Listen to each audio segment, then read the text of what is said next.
During a trip, my mom told me the truth about my birth. It started like any regular family trip. I was 24, and my mom invited me on a last-minute road trip across the Midwest. Just the two of us. She called it a bonding trip, something we hadn't done in years. At first, I wasn't too thrilled. I had just quit my job and was in the middle of figuring out my next move. I didn't exactly feel like driving for hours with my overly talkative, always too curious mother. But she caught me in a moment of weakness, and I said yes.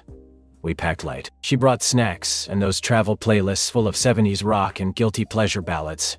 I brought headphones. The car was old but reliable, Dad's old SUV that we'd kept since high school. And the first few hours? Totally ordinary. We laughed. We argued over music. We talked about gas prices and the weather. But somewhere outside of Omaha, something shifted. It was a rest stop. One of those shady-looking ones with flickering lights and vending machines older than I was. Mom got out to stretch, and when she came back into the car, she looked strange. Not sick, but pale, focused. Like her mind had jumped timelines. She didn't say anything for a while, just stared out the windshield as the rain started to tap. Then, "Do you remember when you were 5 and you ran away from preschool?" I laughed. "Yeah, I made it 2 blocks before a neighbor found me hiding behind their shed." She smiled for a second. Then the smile died. "I never told you why you ran away." That caught me off guard. I turned off the radio. "Why did I run away?" She didn't answer right away, just kept looking forward. "You heard me crying on the phone," she said finally. "You didn't understand what I was saying, but you knew something was wrong. You ran away because you thought I was leaving you." I blinked. That made no sense. "Wait, what? You were crying on the phone, so I thought you were leaving me?" "Ah, yes," she said softly. "And you weren't wrong to be scared." Now I was fully facing her in the car. "Mom, what are you talking about?" She took a deep breath, the kind people take before saying something they can't ever unsay. "You were born to someone else." I laughed. Actually laughed out of disbelief. "Come on." She didn't laugh. She didn't move. She didn't blink. "Your biological mother, she was my sister." My brain short-circuited. "Wait, what?" "My sister Claire. She got pregnant when she was 17. She didn't want to keep you. And I couldn't let you go into the system, so I took you in. I raised you as mine." I stared at her.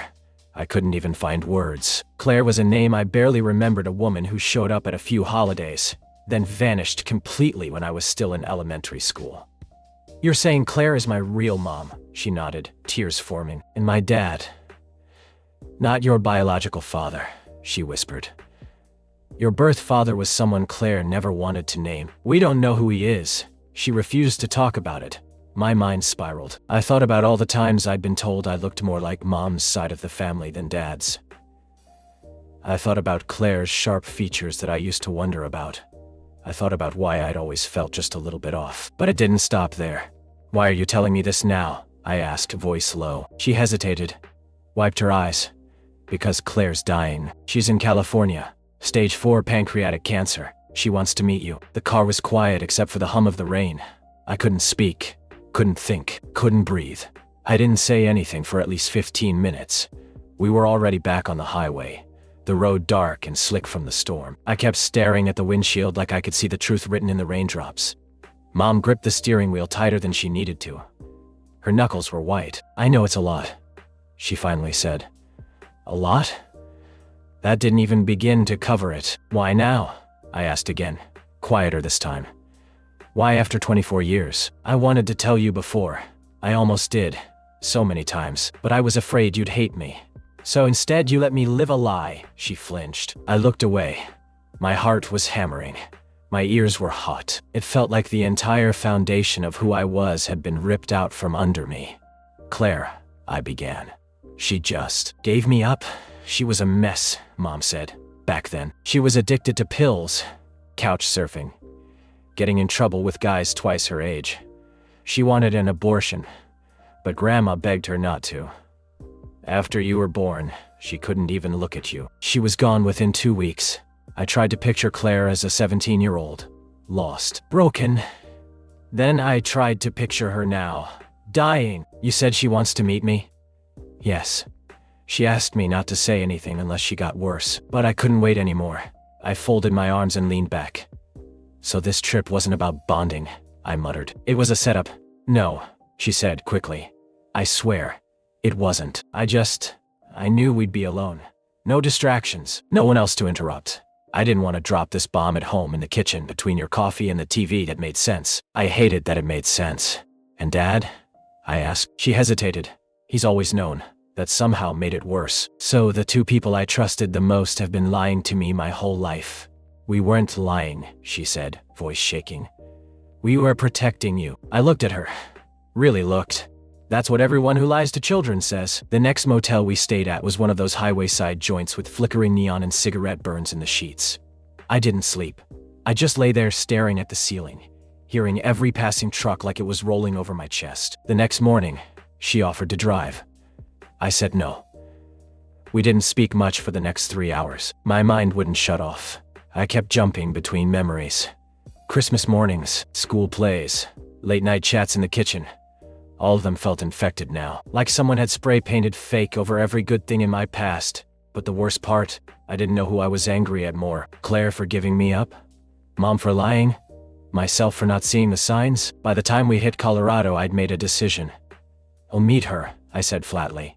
Mom's head snapped up. Really? Don't read into it. I just need closure. That's it. She nodded. Fair. We reached Los Angeles the following day. Mom had arranged everything in advance, of course she had. A small private hospice near Pasadena. Claire was staying in one of their long-term care rooms. We drove there in silence. I thought I'd be shaking or crying or yelling, but when we pulled into the parking lot, I just felt cold. Empty. The nurse was kind. Too kind. That kind of overcompensating tone people use when they know you're about to get emotionally obliterated. Claire's room was quiet, sterile. It smelled like lemon disinfectant and sadness. She was thinner than I expected, pale. Tubes and wires running from her arms like roots from a dying tree. Her hair was short, probably from chemo, but her eyes brown, sharp, a little sunken were mine. She looked up as I walked in, and she started to cry. Oh my God, she whispered. You look just like... Don't. I cut her off. Her smile faded. I'm here, I said, because I needed to see you. Not because I forgive you. Not because I understand. She nodded. Slow. That's fair, she said, voice raspy. I didn't expect you to come at all. I still don't know if I should have. We sat in silence for a minute. Then she said, Your mom. I mean, the woman who raised you. She's a better person than I ever was. I didn't argue. I was scared, she continued. Stupid. 17. On drugs. I couldn't even take care of myself, let alone a baby. I wanted to disappear, and I did. And you stayed gone, I said. Yeah, she whispered. I was selfish. She looked down at her hands. Skin like tissue paper. I'm not asking for anything, she added. I wanted to see the man you became. Just once, that's all. I studied her, and I saw the pain, the regret, maybe even love in some strange, distant form. I sat down, not out of forgiveness, not out of sympathy, but because maybe, just maybe, understanding someone's brokenness is the only way to stop it from infecting you. I didn't tell her how long I planned to stay. Honestly, I didn't know. Claire looked fragile, the kind of fragile you don't recover from. There was a hum from the oxygen machine beside her, a reminder that time was running out. But she looked at me like every second mattered. I wasn't sure you'd come back, she said. Neither was I. I sat down next to her. The chair creaked. I hated how quiet the room was. Hospitals always sounded like they were whispering behind your back. You don't owe me anything, she said, but thank you for letting me see your face. I didn't know what to say to that. There was so much weight in the silence between us. I was scared that speaking might break it. Finally, I asked the question that had been gnawing at me since Omaha. Why didn't you come back for me? She exhaled slowly, her ribs pushed against the thin fabric of her gown. Because I was a coward, she said without hesitation. I told myself you were better off with your aunt, your mom, that you didn't need me, that I'd just mess it all up again. And the longer I stayed away, the more shame I felt. The harder it got to imagine you wouldn't hate me. I don't hate you, I said. I don't think I do. She gave a weak smile. That's more than I deserve. Maybe. Later that evening I walked out into the hallway. My mom was waiting on a bench, scrolling through her phone. She looked up quickly when she saw me. "How was it?" "It's getting harder to hate her," I said. She gave me a look that was part relief, part sadness. "Yeah, that tends to happen." I sat beside her. For a long moment, neither of us said anything. The fluorescent lights buzzed faintly above us. "She told me about your mom," I said finally. "Margaret." Mom flinched, then nodded. "That woman. She broke us both in different ways. And Claire, she got the worst of it." I looked at her. "And you? Why did you really take me in?" "Because I couldn't let her give you away. Not to strangers. No, and I knew I could love you. But did you ever think I deserved to know?" She hesitated. "Every day. That stung. Not because it was cruel, but because it was true. That night, I couldn't sleep. I lay on my motel bed, staring at the ceiling fan, letting it spin my thoughts into knots. My childhood felt like it had happened to someone else. The birthdays, the school drop-offs, the scraped knees and bedtime stories, all of it had been built on a secret. And yet it was real. Even if it was based on a lie. I remembered how my mom used to put cold towels on my head when I had a fever. How she danced around the kitchen with a spatula like it was a microphone. How she cried when I graduated. How she held me when I failed. That wasn't fake. That was love. The next morning, I told her I wanted to see Claire again. She blinked. "Really?" "Yeah." "You sure?" "No. But I'm doing it anyway." Claire looked weaker when I entered the room. Her skin seemed almost transparent, but when she saw me, she smiled, and this time it reached her eyes. "You came back again. Didn't want to leave things halfway." "You're stubborn," she chuckled. "That's from my side." "Of course it is." I pulled the chair closer. She reached out, and I took her hand. It felt like tissue paper. But the grip was real, gentle, present. "You were the hardest thing I ever let go of," she whispered. I didn't reply. I didn't need to. "Your mom. She gave up a lot to raise you, I know. And she did a good job, Di. She really did." There was silence again. But it wasn't awkward this time. It was shared. Held. "I know I'll never make up for missing your whole life," she said, voice thin, cracking. "But knowing you became the man sitting in front of me, it's enough. I can live with that, or die with it," I thought. But didn't say. When I left that day, something had shifted. Not like a grand movie moment. No background music. No dramatic closure. Just peace. A crack of peace in a wall of resentment. Claire looked like she had aged 10 years overnight. Her skin had thinned even more. Her voice was just a breath. But her eyes, still alert. Still full of something strange, something between sorrow and relief. "You came back," she whispered. I nodded. "Yeah, I figured we weren't done." She smiled, but only a little. The weight of her body seemed too much to hold even that. "I didn't think I deserved another visit." "You probably didn't," I said. "But I didn't come back for you. No, I came back for me." She looked at me, really looked, and then nodded. "That's fair." We sat in silence for a moment. She had oxygen tubes in her nose, and every breath she took made a soft hiss. The room smelled faintly of lemon wipes and old fear. "I don't have much time," she said. "I know, but there are things I want to say." I leaned forward. "I'm listening." She took a shaky breath. "I always told myself I'd come back for you. Someday, when I got clean, when I had a job, when I wasn't me. But the longer I waited, the harder it became. And after a while, I told myself the story that you were better off without me. And maybe I was," I said quietly. She nodded again.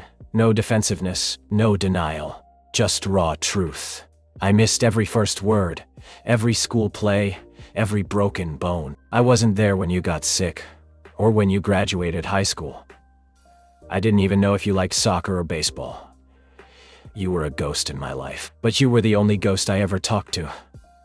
That hit harder than I expected. "You talked to me?" I asked. She smiled faintly. "When I was alone, when I was sober, or pretending to be. I talked to you, out loud, like you were in the room. I imagined you angry, happy, confused, grown up. I never got the real thing, but I made do with the version in my head. I didn't know what to say, so I said the only honest thing I could. I hated you for a long time, without even knowing why. I just always felt this hole, like something was missing." "It was," she whispered. "It was me. Later that afternoon, my mom came by. She didn't go into Claire's room, she just sat outside on a bench, scrolling her phone and trying not to look nervous. When I came out, she stood. "How was it?" she asked. "It's getting harder to hate her." Mom nodded. "That happens. Is that how you felt about your own mom?" I asked. After she forced Claire to keep me, her lips tightened. She looked away. "That's a story for another trip," she said. That evening I sat alone in the motel. My mom was on the phone with my dad, probably explaining everything and trying not to cry. I laid on the bed staring at the ceiling fan wobbling slightly as it spun. I kept thinking, what happens after she dies? Do I just go home and pretend everything's the same? Do I tell people I met my biological mother in her final days? Do I carry this like a badge, or do I bury it? I didn't have answers, but I knew I wasn't the same person who had left home 4 days ago. The next morning, Claire was weaker. She barely opened her eyes when I entered the room, but her hand found mine, and she squeezed a small, dry flutter. "I want to tell you her name," she whispered. "Who?" "Your grandma. My mom, the one who made everything worse." I didn't interrupt. Margaret. She was cold, proud, cared more about what the neighbors thought than what her kids felt. When she found out I was pregnant, she called me a disgrace, but she also made sure you were born. She paused, swallowed hard. She thought forcing me to keep you would punish me. Instead, it saved you. That irony wasn't lost on either of us. What happened to her? She died when you were 8. You were told it was a great aunt, but it was her. Another lie, another little rewrite of my personal history. Was she ever sorry? Claire looked away. I think she thought raising you was my redemption. When I didn't, she cut me off, said I'd shamed her beyond repair. I think she resented you as a symbol of that shame. That hit deep. I felt nauseous, but I also felt untethered, like something that had been clinging to me for years had quietly let go. I stayed until visiting hours ended. Claire drifted in and out of sleep, her hand never fully letting go of mine. At one point, she opened her eyes and whispered, "Do you think you'll remember me?" "Yes," I said. "Even after I'm gone, especially then." Claire passed away 3 days later. It happened early in the morning, before the sun was even up. A nurse called my mom's phone. I was half asleep on the motel room couch when she picked up. I knew what it was before she said a word. She didn't cry. Not right away. She just listened, said thank you, and sat in silence for a long time with the phone still in her hand. Then, quietly, "She's gone." That was it. Just 2 words, and everything inside me dropped. We drove to the hospice, not talking much. The city was quiet in that weird early morning way, the kind of silence that feels heavier than noise. The air smelled like asphalt and dew. The sky was still gray. When we walked in, the nurse met us at the door. She led us to the room. Claire was lying peacefully, her hands folded on her stomach, a blanket pulled up to her chest. She looked like she was sleeping, like if I said her name, she'd wake up and ask me if I remembered to eat. But she was gone. I stood there, looking down at the woman who'd given me life and then vanished from it. The woman who, in her final days, had tried to explain, to reconnect, to leave something behind other than silence. And weirdly, I didn't feel anger. I didn't feel relief either. I just felt the weight of everything she never got to be. There was no funeral, not really. Claire didn't want one. No church, no service, no eulogies from people who didn't really know her. She had asked to be cremated. The hospice honored her wishes. They handed us a small cardboard box the next afternoon. No nameplate, no frills. Mom offered to keep it. I said no. I took it. Because for all the years she wasn't there, this was the one thing of hers that truly belonged to me. We stopped on the drive home at a small canyon overlook somewhere in Utah. I don't remember the name. There were almost no people there, just silence, wind, and an endless horizon. I opened the box. It was light. Ash doesn't weigh as much as guilt. Mom stood beside me, holding a lighter. I hadn't smoked in years, but I took one drag not out of habit but tribute. For the broken, for the lost, for the almosts. Then I scattered her ashes into the wind. And just like that, Claire was everywhere and nowhere. It's been 5 months now. I'm back home, back to the routine. Work, dishes, traffic, birthdays, but I'm different. I don't look in the mirror and see a lie anymore. I see layers, complexity, a life made from parts, some chosen, some not. Mom and I talk more than we ever did. Real conversations, not surface level stuff. I even met her halfway on Thanksgiving, helped her cook. Didn't complain about her burnt pie crust. Progress. As for Claire, she's with me. Not in some poetic, spiritual way. Not as a voice in my head or some guiding light. Just as part of the story. My story. The missing chapter that finally got written too late, too fast, but real. If there's one thing I've learned, it's this. Forgiveness isn't always about saying, "It's okay." Sometimes, it's just about saying, "It happened, and I'm still here." Final line. Reddit-style postscript. Update. Some of you asked if I regret going to meet Claire. I don't. Even if it reopened every wound I didn't know I had, even if it forced me to question who I was, it also gave me something real. Something painful, but mine. Sometimes closure doesn't feel like a door shutting. It feels like finally seeing the whole damn house for what it was. If you like this video, please subscribe for more.